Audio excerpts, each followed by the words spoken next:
दादा लेखराज जी की अद्भुत कहानी में कल हमने सुना कि कैसे वह सुप्रीम परम पिता परमात्मा ब्रह्मा बाबा के द्वारा अपने बच्चों को जो इतने वर्षों से तो लाड़ प्यार और बड़े ही दुलार से पाल रहे थे, लेकिन अब उनको ज्ञान तपस्या में निपुण बनाकर उनका भाव अब यह था कि संसार की जन जन की आत्माओं का वह कल्याण कैसे करें। जैसे सागर से मेघ बादल भर करके और वह पर्वतों के ऊपर कैसे मंडराते हुए दिखाई देते और बरस जाते हैं, तो ऐसे ही आपको भी बरस करके संसार के अंदर उदासी दुख की सूखा को अकाल को तुम्हें समाप्त करना है। जो दुख अशांति की सूखा पड़ रही है उसमें सुख और शांति प्रेम की हरियाली बनानी है। इस तरह से बाबा ने ईश्वरीय सेवा के लिए एक प्रशिक्षण, इसमें आज ब्रह्मा कुमारी शांतामणि जी जो कि ब्रह्मा कुमारी शांतिवन आबू रोड की संचालिका थी, उन्होंने कुछ इस प्रकार सुनाया। यूं तो बाबा ने हैदराबाद तथा कराची में भी इस बात का प्रशिक्षण दिया था कि ये जिज्ञासुओं को कैसे समझाना है और क्या समझाना है। विशेषकर कराची में बाबा ने 4 प्रकार से मनुष्य आत्माओं को ज्ञान सेवा करने की ट्रेनिंग दी थी। एक तो बाबा ने रूप और बसंत के बीच संवाद बनाने, ब्रह्मा कुमारी और भूला भाई के बीच वार्तालाप बनाने की ट्रेनिंग दी। मनुष्य के जीवन में ईश्वरीय विद्या की अथवा स्वयं को जानने की कितनी आवश्यकता है, पवित्रता रूपी धर्म का पालन कितना जरूरी है, आत्मा निश्चय के बिना मनुष्य जीवन कैसे पशु तुल्य अथवा कौड़ी तुल्य है, आने वाले महाविनाश से पहले ही भविष्य के लिए तोहफा तोशा बनाना कितना आवश्यक है, अंधश्रद्धा पर आधारित भक्ति से मनुष्य कैसे पतित होता आया है। ऐसे ऐसे विषयों पर संवाद बनाए गए थे। ये संवाद अथवा वार्तालाप छपवा कर अथवा साइक्लोस्टाइल करवा कर मंत्रियों तथा अन्य व्यक्तियों को निशुल्क ही भेजे गए थे। इससे यज्ञ बच्चों को एक प्रकार से यह ट्रेनिंग मिल गई थी कि भूले भाई अथवा अज्ञानियों द्वारा कौन सा प्रश्न पूछने पर क्या उत्तर दिया जाए। जिज्ञासुओं के प्रश्नों को सुनकर उन्हें ईश्वरीय ज्ञान समझाने की रूपरेखा स्पष्ट कर दी गई थी। दूसरे, मन अथवा विकारों पर विजय कैसे प्राप्त करें। जीवन की पहेली जैसे व्हाट एम आई, मैं कौन हूँ, इस पहेली को हल करने से कैसे विश्व के स्वराज्य की चाबी हमारे हाथ लग सकती है। आत्म ज्ञान और परमात्म ज्ञान में क्या अंतर है। भारत का प्राचीन ऊंचे से ऊंचा योग क्या है। हठयोग कर्म संन्यास तथा सहज राजयोग संन्यास में क्या अंतर है। एक सेकंड में मन को कैसे वश में किया जा सकता है। विश्व का अनादि बायोस्कोप तथा ड्रामा कल्प कल्प कैसे फिरता है। आने वाली महाभारत लड़ाई कैसे एक गुप्त वरदान है और उसके पीछे कौन है, बैकबोन कौन है, आदि आदि विषयों पर भाषण करने की ट्रेनिंग भी दी जा चुकी थी। इसके अतिरिक्त ग्रामोफोन रिकॉर्ड के गीतों को बजाकर उनका अलौकिक एवं दिव्य अर्थ यानी आत्मिक दृष्टिकोण से अर्थ करने का अभ्यास भी कराया जा चुका था। इससे यह शिक्षा मिली कि कोई व्यक्ति यदि लौकिक अर्थ में भी कोई बात करे तो यज्ञवत्स उस बात को मोड़कर उसे आध्यात्मिक विषय बना लेते। उदाहरण के तौर मान लीजिए एक गीत में यह पद है, जब तुम आए तो खुशियाँ भी आईं, खुशियाँ भी आईं, खुशियाँ भी आईं। गाने वाले ने चाहे इसे लौकिक अर्थ से गाया हो, परंतु अब इसका आत्मिक दृष्टिकोण से यहाँ यह अर्थ लिया जाता है कि आत्मा परमपिता परमात्मा को कहती है कि हे बाबा, जब संसार में धर्म गिलानी हुई और आप आए तो मन की खुशी का ठिकाना ना रहा। इस प्रकार के अर्थ अभ्यास से यज्ञ बच्चों को यह ढंग आ गया कि वे मनुष्यों की सांसारिक बातों को मोड़कर उन्हें भी आत्मिक चर्चा का रूप दे सकते थे और संगीत को लेकर उसका ऐसा कल्याणकारी अर्थ करके मनोरंजक तरीके से उन्हें ईश्वरीय ज्ञान दे सकते थे।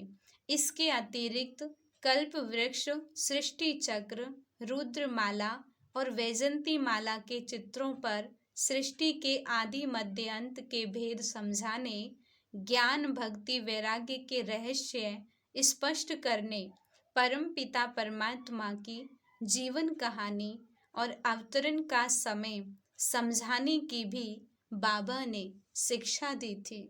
ईश्वरीय संदेश देने की सेवा भी बाबा ने सिखा दी थी। इस विषय में ब्रह्मा कुमार चंद्रहास जी ने सुनाया। समाचार पत्रों तथा रेडियो द्वारा ब्रह्मा बाबा को यह तो समाचार मिलता ही रहता था कि कौन विशिष्ट व्यक्ति क्या कर रहा है, संसार में कहाँ क्या हो रहा है। अतः बाबा उन विशिष्ट व्यक्तियों को पत्र या तार भिजवा कर उनका भी कल्याण करने, उन्हें ईश्वरीय संदेश तथा शिक्षा से परिचित करने अथवा उन्हें ईश्वरीय यज्ञ के किसी कार्य में सहयोगी बनाकर उनका भाग्य भी उच्च बनाने की कोशिश करते थे। उदाहरण के तौर पर जब ओम मंडली हैदराबाद में थी तो ब्रह्मचर्य व्रत लेने के कारण कई कन्याओं पर उनके पिता अत्याचार करते थे और उन्हें विकारी विवाह के लिए बाध्य करने की कोशिश करते थे। कई पुरुष वासना के लिए अपनी पत्नी पर सितम ढाते थे। अतः अन्य लोगों को भी पवित्रता के ईश्वरीय आदेश से परिचित कराने के लिए तथा अन्य कन्याओं माताओं के बचाव के लिए कुछ उपाय करने के लिए बाबा ने कुछ पत्र लिखवाए थे। उनमें से एक पत्र पशुओं पर होने वाले अत्याचार की रोकथाम की संस्था। उस संस्था के प्रधान को 23 जुलाई 1938 को भेजा गया था। उसमें बताया गया कि किस प्रकार 15 वर्षीय कन्या गोपी को उसके संबंधियों ने एक कमरे में 4 दिन ताले में बंद रखा, उसे खाना नहीं दिया और उस कन्या के भाई ने उसे बहुत ही निर्दयता से मारा। इस प्रकार लिखकर प्रधान मिस टिगट को कहा गया कि पशुओं की तो बात एक और रही, मनुष्यों पर देखो कितने अत्याचार हो रहे हैं। इसके साथ ही उसे सुझाव दिया गया कि मनुष्य जाति पर हो रहे अत्याचारों की रोकथाम के लिए भी कोई कदम उठाना चाहिए और कि अगर उनकी संस्था केवल पशुओं पर होने वाले अत्याचार की रोकथाम के लिए ही कार्य कर रही है तो एक दूसरी संस्था बनानी चाहिए जो कि मनुष्य जाति पर हो रहे अत्याचार की रोकथाम के बारे में कुछ ठोस कार्य करे। बाबा ने महात्मा गांधी जी को वर्धा में कविराज रविंद्रनाथ टैगोर जी को एक पत्र से संलग्न करके 2 ज्ञान मुरलियों की प्रतियां भेजी। उन प्रवचनों में तत्कालीन परिस्थितियों पर तथा आने वाले समय पर प्रकाश डाला गया और वास्तविक स्वतंत्रता कैसे प्राप्त हो सकती है तथा आत्म अनुभूति की कितनी आवश्यकता है और समाज में नारी का क्या स्थान होना चाहिए, इस बारे में ईश्वरीय महावाक्यों का उल्लेख था। गांधी जी ने जिन दिनों सत्याग्रह, अनशन और सिविल नाफरमानी आदि को अपनाकर अंग्रेज सरकार के विरुद्ध आंदोलन चला रहे थे, तब भी बाबा ने एक तार महात्मा गांधी जी के नाम भिजवाया था। उस तार के प्रति चक्रवर्ती राजगोपालाचार्य जी को, आचार्य कृपलानी जी को, भोला भाई देसाई जी को भेजी गई थी।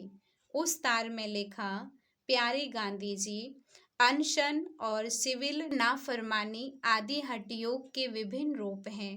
पूर्ण स्वराज्य की प्राप्ति ईश्वरीय ज्ञान और दिव्य साक्षात्कार के बल से प्राप्त हो सकती है। आत्मिक बल से ही विज्ञान बल को जीता जा सकता है। वर्तमान समय धर्मग्लानि का समय है। अब परम पिता परमात्मा फिर से आदि सनातन देवी देवता धर्म की स्थापना करा रहे हैं। यह महाभारत युग है। बाबा ने न केवल भारत के राजनीतिक नेताओं तथा विशिष्ट सामान्य लोगों को परम पिता परमात्मा के अवतरण तथा सतयुग की स्थापना और कलयुग के विनाश के बारे में संदेश दिया, बल्कि उन्होंने अंग्रेज सरकार के अधिकारियों को भी अभय होकर स्पष्ट शब्दों में यह सत्यता बताई ताकि कल को कोई ये उल्हाना ना दे सके। प्रभु इस सृष्टि में आए, परंतु हमें सूचना भी ना मिली और हमें उस परम पिता ने निमंत्रण भी ना दिया। इस कर्तव्य की पूर्ति के लिए बाबा ने इंग्लैंड की प्रिंसेस एलिजाबेथ को लंदन के पत्ते पर भी पत्र भिजवाए। यज्ञ माता द्वारा लिखवाए गए एक पत्र में निम्न अंकित पंक्तियां कितना स्पष्ट संदेश दे रही हैं। प्रिय बहन, इस पत्र के साथ मैं आपको आत्म अनुभूति के विषय पर कुछ प्रवचन संलग्न करके भेज रही हूँ। हमारे यहाँ के अनेक भाइयों और बहनों ने दिव्य दृष्टि के द्वारा साक्षात्कार किया है कि निकट भविष्य में सृष्टि पर महासंकट की घड़ी आने वाली है। तब आत्मिक बल वाले लोग ही उस भयावह स्थिति का सामना कर सकेंगे और बच सकेंगे। आत्मिक बल विज्ञान बल अथवा अन्य सब प्रकार के बल से उच्च है और उन पर विजय पा सकने में समर्थ है। अभी जो विश्व युद्ध होने वाला है उसका परिणाम उन सभी के लिए निराशाजनक होगा जो कि आत्म अनुभूति के लिए पुरुषार्थ नहीं करते और अपने सच्चे धर्म की रक्षा नहीं करते।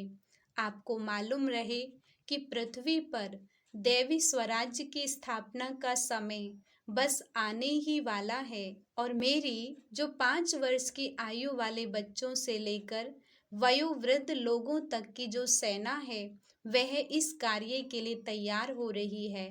इस अहिंसक सेना के विरुद्ध लोग बहुत शोर मचा रहे हैं। प्यारी बहन, आप भी आत्म अनुभूति तथा विश्व का देवी स्वराज्य प्राप्त करने का पुरुषार्थ करो। इस प्रकार बाबा हरेक को आत्म साक्षात्कार करने, अपने आप को जानने तथा पवित्र बनने के लिए जगाते रहते। स्त्री जाति को तो वे विशेषकर प्रेरित करते, क्योंकि वे कहते थे कि यदि वे स्वयं जागकर दूसरों को जगाने का कार्य करें तो भारत का और विश्व का कल्याण हो सकता है। बाबा कहते थे कि माताओं के साथ तो बहुत अन्याय होता है, परंतु फिर भी माताएं कन्याएं सदा त्याग के लिए तैयार रहती हैं। जब कन्या विवाह करके मायके से ससुराल जाती है तब वह भी तो उसका एक प्रकार से मरकर दूसरा जन्म ही होता है। वह कन्या पिछले संबंधियों को भूल अब नए संबंध जोड़ लेती है और अब माता पिता की बजाय पति तथा सास ससुर के मत पर चलती है। ईश्वरीय ज्ञान लेने के लिए भी मनुष्य को मर्जीवा बनना पड़ता है, अर्थात दैहिक संबंधियों को भूलकर अब परम पिता परमात्मा ही से सर्व संबंध जोड़ने पड़ते हैं। अब अन्य के मतों को छोड़कर एक परमात्मा की मत पर चलना होता है। अतः कन्याओं माताओं के लिए ईश्वरीय ज्ञान प्राप्त करना सहज है, क्योंकि उन्हें धन और पद का नशा नहीं होता है और एक संबंध को छोड़ दूसरा तो उन्हें अपनाना ही पड़ता है। आगे और सुनते हैं हम कि किस तरह से मम्मा और बाबा ने इस सेवा को विश्व प्रख्यात ईश्वरीय सेवा बना दिया। ओम शांति।